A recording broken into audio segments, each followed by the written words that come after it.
out of the three distinct phases of your career, which did you find the most compelling or intellectually challenging or stimulating? I know they're very different, and there are probably parts of them that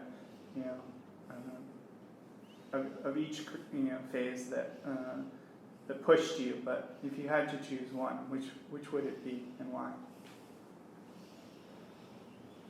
So it's travel and about seeing what's around the next bend. And even as it was as a child when I was hitchhiking and I just couldn't resist seeing what was around the next bend, I've done that physically and mentally all my life. I'm very curious.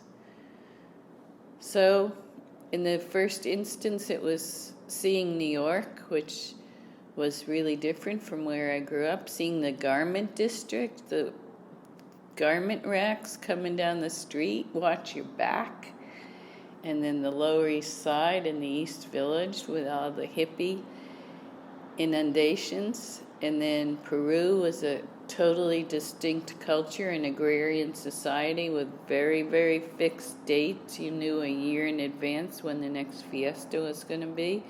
Everything was marked out.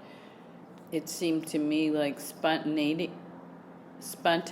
was at a low ebb there, and yet there were daily deviations, and I kept meeting new people.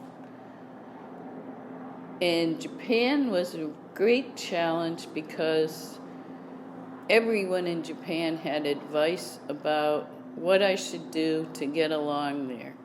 When I went out shopping in the afternoon, I should be wearing socks and an apron.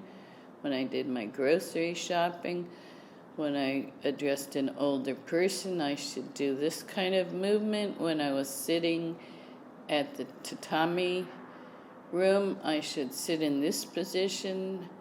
And there were a lot of strictures that were passed on. Although it was a given that I would never become a Japanese person, even if I spent my whole life there, they were trying to bend me into the proper rules and ways of doing things. So that was a bit of a challenge.